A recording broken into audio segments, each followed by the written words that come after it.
10-part series in the week before an election with a sitting United States Senator who's not up for election. And the reason is because this book, Only the Strong, is probably the most important national security book put out by a sitting elected official since I have been doing this show. And Senator Tom Cotton joins me. He's the author of Only the Strong. Good morning, Senator. Thank you for this. Congratulations on the launch of a book. People have asked me why I am doing 10 parts on one book in the week before an election, and it is my obvious attempt to put national security on the table. Is that why you released Only the Strong during an election week? Well, thanks, Hugh, for having me on and talking about Only the Strong. Yeah, I did want to release my new book, Only the Strong, before the election, in part to outline the stakes of the election. As I describe in the book, many Americans feel like America has been in decline under Joe Biden and before him, Barack Obama. And I tell the inside story about why this isn't an accident, why it's not just Joe Biden's bad luck. This is decline by design, that Democrats going back 100 years have been undermining the sources of American power, not only our military, but also energy production, our southern border, and the sovereignty of our nation.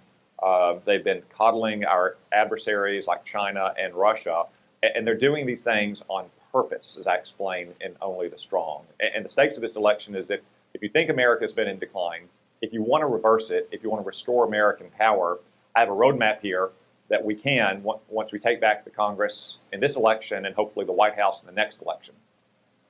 Now, Senator, you've got two small children. You're married up. You got two small children. I have 5 grandchildren. We are sleepwalking towards a catastrophe. And I say that having lived through the Carter years and watching that catastrophic sequence of events beginning with the Iranian Revolution. But I've also been listening to Churchill's The World Crisis, and Great Britain sleepwalked into World War I, ignoring what was going on in the world. That was not driven by an ideological blindness, but by arrogance. We're being driven by ideology. That's the catastrophic moment we're in. We are trapped by an ideology of the left into ignoring what is going on in the world. Do you think we can break out of this in time? I do think we can, Hugh, because the American people are not really ideological. Even those kind of center-left Americans who normally vote Democratic are not ideologues in the way that Barack Obama was an ideologue and that his understudy Joe Biden has followed in his footsteps. Or ideologues going back to Woodrow Wilson, as I explain in Only the Strong, really the fountainhead of American leftist thinking, especially in the Democratic Party. And in particular, when it comes to our safety in the world, the American people are the opposite of ideologues. They are usually clear-eyed, hard-nosed about America's interests, and they want leaders to do the same, to put them and their interests first. Now, I've talked to you frequently about what happens if the Senate majority and the House majority become Republican, and whether or not we can buttress America's defenses in time against Xi and other enemies, including Iran and many other internal enemies having to do with terrorism and things like that. But first, we got to win. First, we got to win. So I want to do politics, then go through every chapter and Only the Strong. We can't do the whole book, but I can give people a taste. How do you feel about the election on 11/8? We're going to win next week, Hugh. I don't have any question in my mind. We're going to take back the House. I think we're going to take back the Senate as well.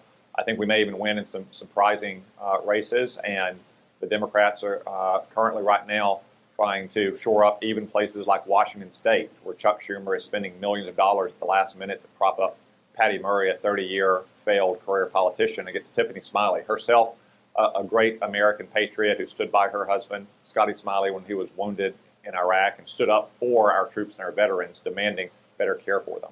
We've got great candidates like Tiffany all across the country. That's why we're going to win a majority. We can't turn everything around as long as Joe Biden is president, but we can begin to stop the decline. As I explained in Only the Strong, we can do things like begin to rebuild our military, begin to restore America's energy dominance, attend to our wide open southern border. It'll take a new president to fully reverse it, but we can start it next week with a big smashing victory. Now, every single time I bring you on, people know I've known you for a long time, and most people who listen to the show know your story. But I want people to understand you grew up in Arkansas, you went to Harvard undergraduate, you went to Harvard Law School, 9/11 happened, you paid off your student loans by working, off into the Army you went, but you didn't want to be a JAG, you insisted on becoming a fighting soldier. You went to Ranger School, you became a member of the 101st, combat tours in Iraq and Afghanistan, a tour in the Old Guard. You have led a serious life. You've written a serious book. you're a serious person with a very wry sense of humor. But what do warriors see and hear differently when they're actually deployed from what people like me who sit in studios and pontificate hear and see? And I'm speaking specifically about when you were in Iraq and listening to President Obama. Well, Hugh, in my experience in both Iraq and Afghanistan, obviously the aperture of one's vision is somewhat narrow to the battle right in front of you because, as you say, the stakes are deadly serious. However, it's also more focused on those stakes as well. So while you might not view all the news, every up and down in the business world or local news when you're in a place like Iraq or Afghanistan, you do pay attention to what your commander-in-chief is saying or what the Secretary of Defense is saying. That goes from things like whether soldiers' pay is going to be increased, what's happening on the home front, back home at bases, and the matters of grand strategy. You know, we all knew in Iraq in 2006 that we were not winning the war, that we didn't have enough troops. And most of the troops with whom I served were hopeful that George Bush would do what he did a few months after we left, which is provide more troops with a new strategy to help us stabilize that country. Likewise, that was in Afghanistan for the first few months of the Obama presidency. And I have to say, after Obama sounded unusually strident and bellicose terms about Afghanistan and the war, it was immediately noticed by all the troops, down to frontline soldiers, that when he took office, he did not have a plan in place to immediately act upon it. So much so that we began to hear from Afghans out on our patrols or in the local market, the old Afghan proverb that you have the watches, but we have the time. Everyone could tell that Obama, despite his unusually bellicose campaign rhetoric, was beginning to look for ways to kind of back out of Afghanistan and head for the exits in those early months of 2009. And then, of course, when he took his apology tour just weeks before we left country, we were shocked by the president traveling around the world, apologizing for America, suggesting that we had to atone for supposed sins. Now, in a unique way, as a graduate of President Obama is a Harvard Law graduate, as you are, you're carrying a rifle in a war zone. President Obama is off on the apology tour. How did that feel? Because you know that that's an ideologue. That's not a commander-in-chief. That's an ideologue spouting Ben Rhodes written nonsense. The Metternich of MSNBC is out there feeding him lines, which just doesn't match up with your reality walking point. Yeah, well, as I say in Only the Strong, Barack Obama was the most ideological president since Woodrow Wilson.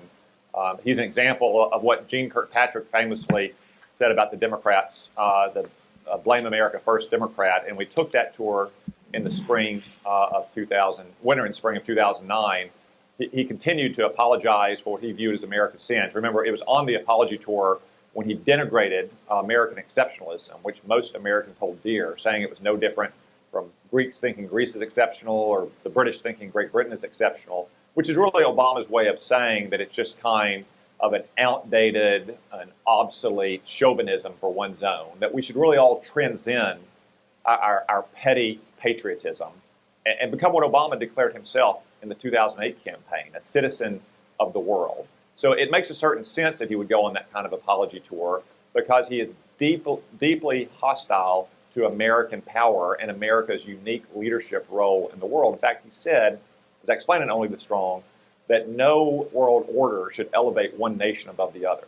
Most Americans, again, are not ideological, and they believe that it's been a very good thing to have a United States-led order that does indeed elevate the United States above all other nations. That's why we used to take pride in the term leader of the free world for the American president. When we come back and continue our conversation with Senator Tom Cotton about his brand new bestseller, Only the Strong, we will talk about the consequences of that apology tour. Stay tuned to this show. You'll hear the next part of my conversation with Senator Cotton. About Only the Strong. I sat down last week with Senator Cotton and did something I haven't done in 23 years of a radio show. Taped 10 segments on one book. Why? Because national security matters more than anything else. It's hard to get people to pay attention, especially in a week before an election. But we've got to, and I want to pay attention to a concert in Medellin. I'll remember a lot about Only the Strong, but that's a great anecdote.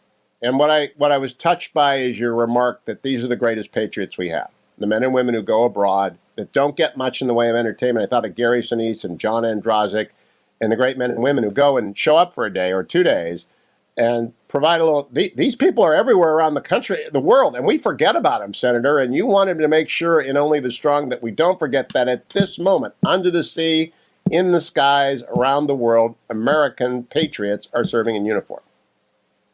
Yeah, Hugh, I started Only the Strong with a short story about my time in Afghanistan. We were out in a very small patrol base in Medarlam in Logan Province in eastern Afghanistan. Typically, when you have USO tours, they stick to the big bases that are easier to secure, places like Bagram and Kandahar.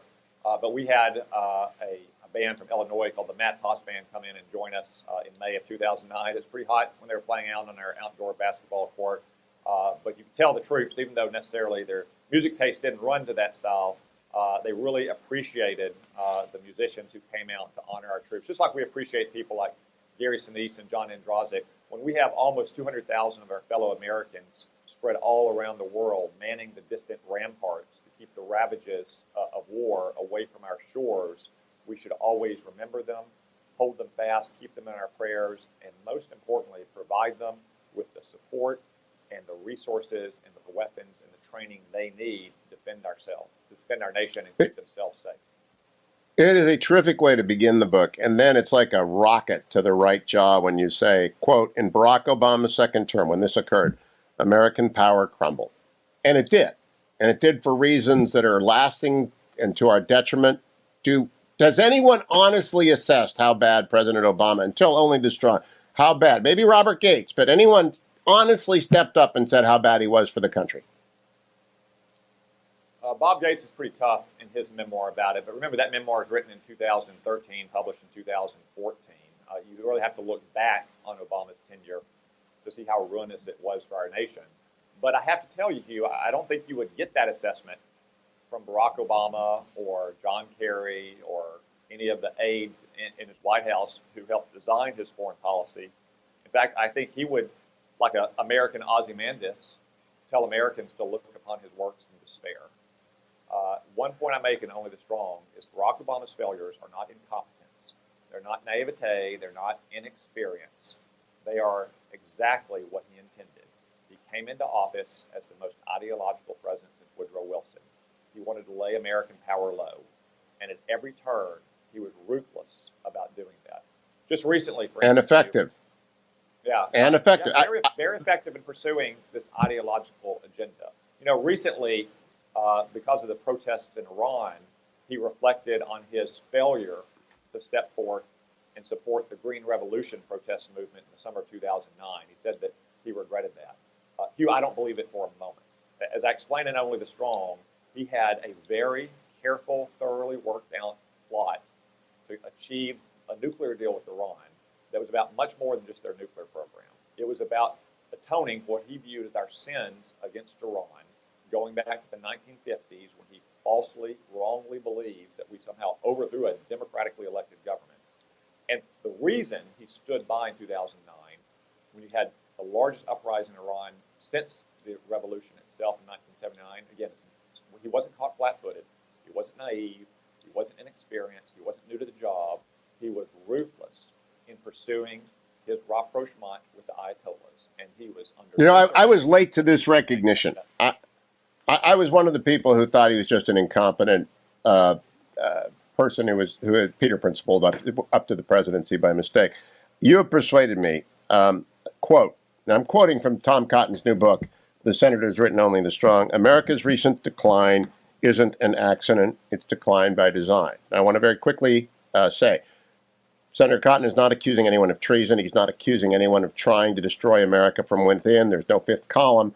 It's an ideological view of the world that views American power as bad for the world. And Senator, I want to just give you 2 minutes before we move on to the next slide. Explain to people this ideological view. They don't hate America. They hate American power. They're very different things.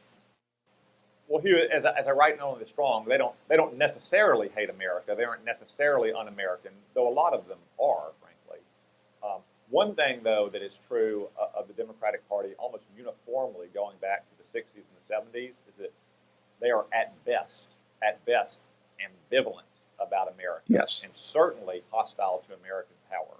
And they think not only the world, but America itself would be a better place if we would atone for our sins, if we would pull in our horns, if we'd become something more like a normal nation, as opposed to the exceptional nation that most Americans grew up believing in and still want America to be, not only for the world, but first and foremost for ourselves, for our own safety, for our own freedom, for our own prosperity.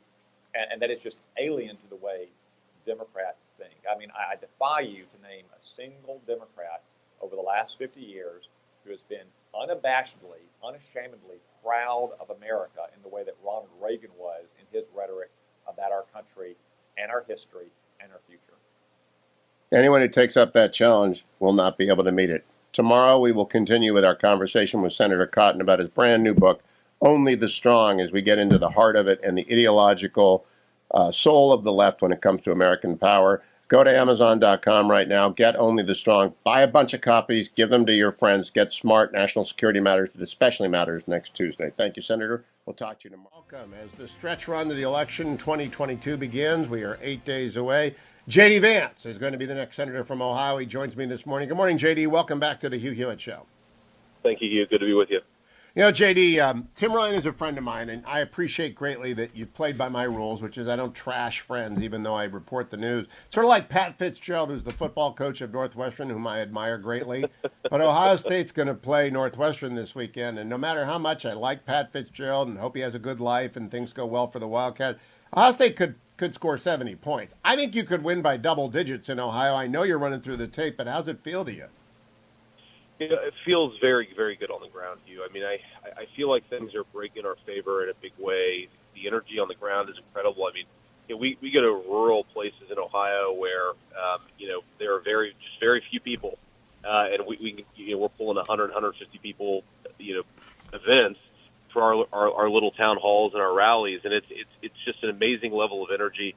And I think people are they're pissed off, they're frustrated with the direction of the country, and they feel like November the 8th is their opportunity to speak up, and they're right. No, they are right. Now, talk to me about fuel oil. It's my experience in northeastern Ohio. People use coal and electricity. They don't heat their homes with a lot of fuel oil, but certainly in other places in Ohio they do, and in the Northeast it's very prevalent. Those bills are starting to come due, JD. Have you heard about that yet? Those heating costs are off the charts. Yeah, they really are, and you probably know, Hugh, we've had so far a pretty mild mid-fall here in Ohio, not just, you know, in my neck of the woods, but also in the Northeast.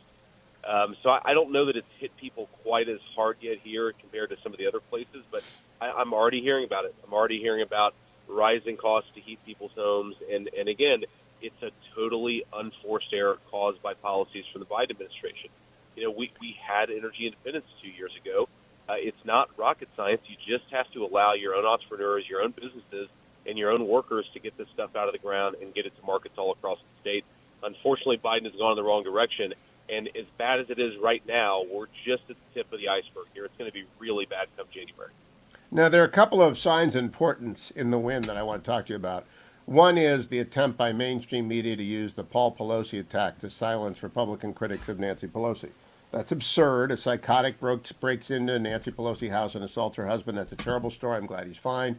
It doesn't mean we stop talking about Nancy Pelosi and the House Democrats. The second portent sign is that Steve Schmidt shows up campaigning with Tim Ryan. Now, I'm not going to say anything bad about Tim, but Steve Schmidt, I mean, that is such a desperation move. And you know, Steve just makes money off of people who are ignorant about politics and who want to vent.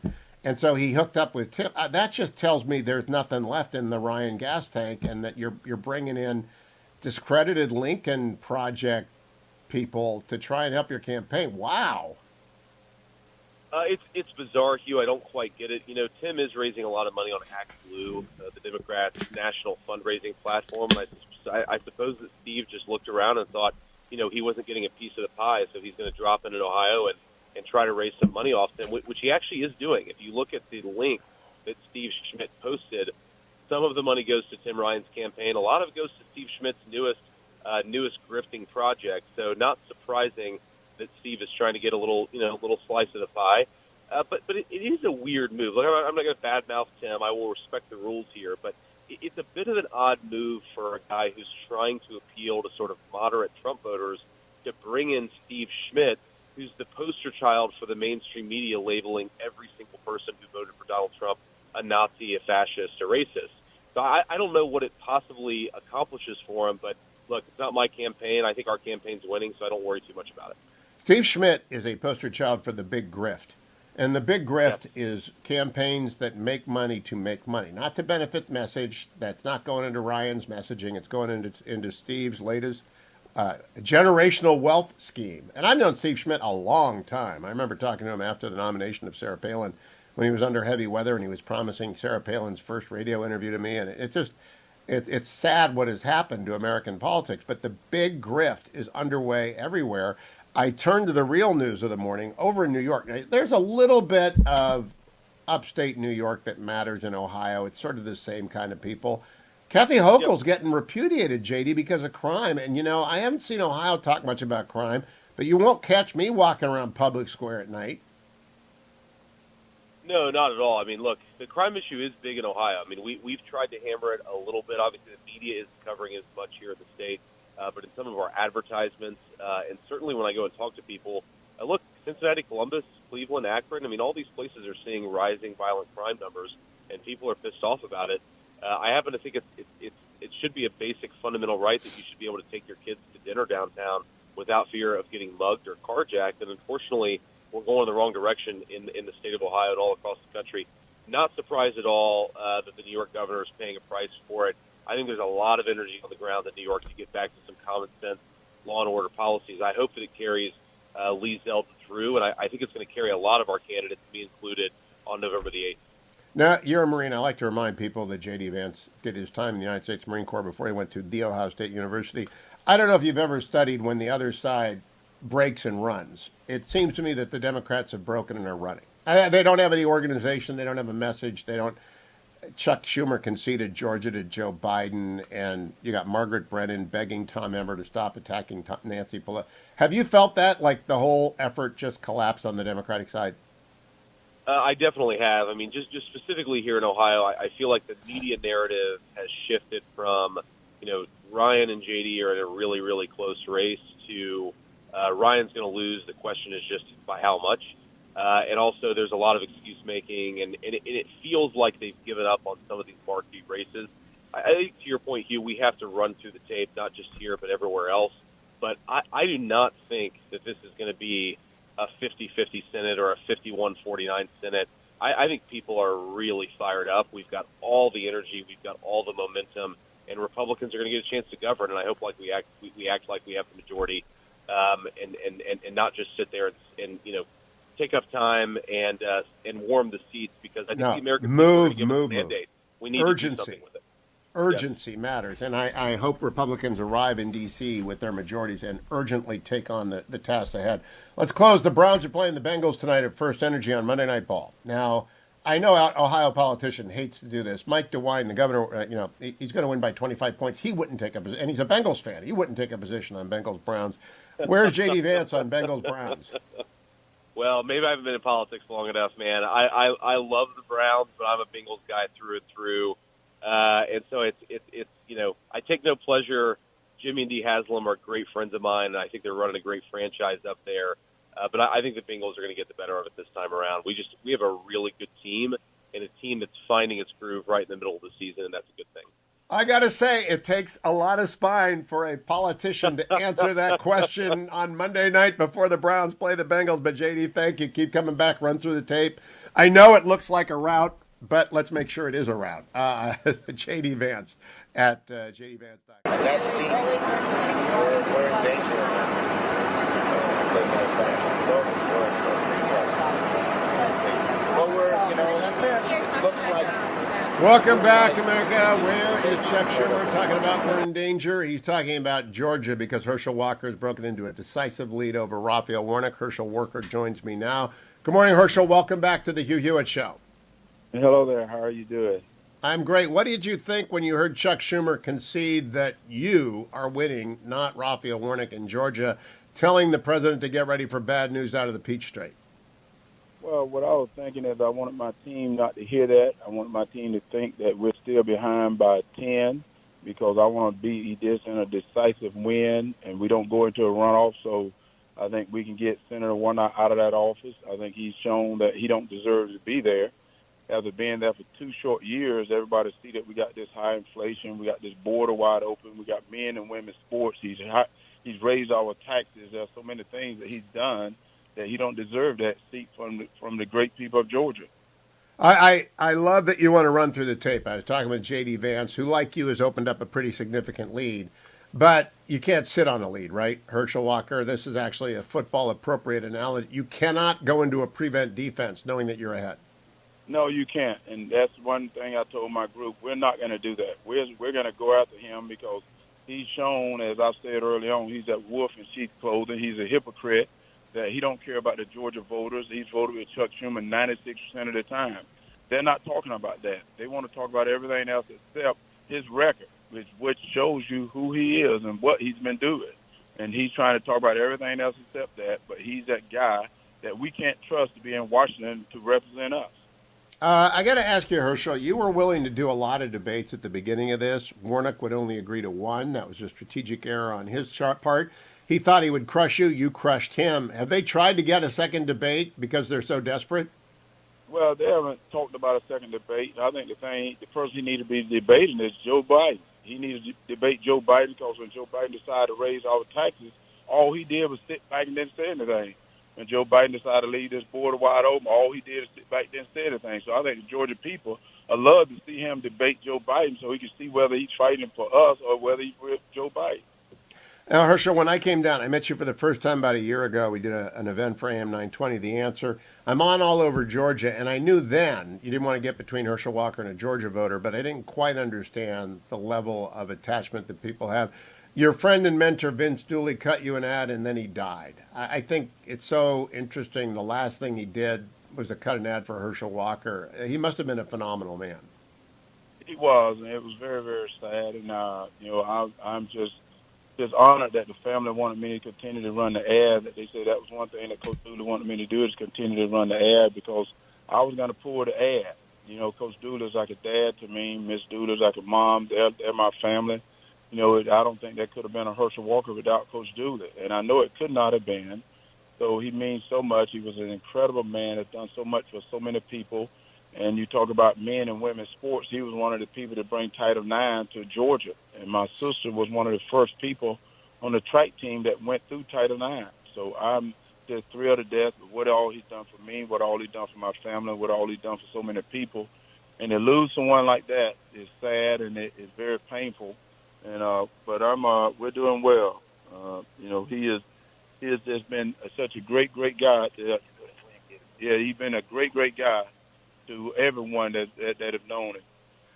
I am glad that you continue to run his ad because people in Georgia care about Vince Dooley. They know him from 40 years of helping the state out, and that's a good thing. So, Herschel, how do you keep momentum up when you're ahead? I mean, the New York Times is trying to tell us that Raphael Warnock is 6 points ahead today. I just think that's the funniest damn thing.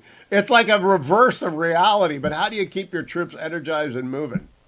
Well, the way you keep them energized and moving, we got to continue to do what we're doing. Getting out, meeting the people, talking to the people, letting the people know what we stand for, letting people know that we're behind them, that we're going to fight for them, and letting everyone know who Raphael Warnock fights for is for Joe Biden. I think after that eviction, people saw that he was a hypocrite, but there's a lot more than just that. People started to see just what he stood for, with the thing with his wife. I haven't brought that up. I don't want to bring that up. I want people to see him as a politician. He said who was ready to serve. Well, I think after the debate, people saw I'm ready to serve. He's ready to tell people lies. And what I mean by that, he's lied about what he's going to do when he went to Washington. He didn't represent Georgia. He represented Joe Biden. He lied that he was going to speak for the women, but yet he put men and women's sports. So who's the liar here? And I'm ready to go in and represent the great people of Georgia. Last question, Herschel Walker. How do you finish the next week? Are you on a bus? Are you moving to every small town, or do you stay in Atlanta where the votes are? No, I'm doing both. I'm in Atlanta. I'm on a bus going to small towns. I'm meeting with everyone because no matter what, whatever party you're part of, Democrat or Republican, I will represent you. I'm not like the people on the left that say, I represent you, and yet they get to Washington, they forget about one side, it become political. I'm not that.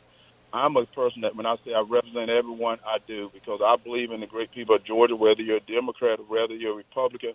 I'm going to represent you to the best of my ability and make sure that your families are safe, the streets are safe, make sure you can have lower taxes, and make sure this border is safe, because I believe in this country. I believe in America. Herschel Walker, always good to talk to you. TeamHerschel.com. Go over and help Herschel Walker out because they're not giving up. They're throwing millions at him, but he's in open field. I wouldn't want to catch him. I don't want to be the safety that's trying to catch Herschel Walker in open field.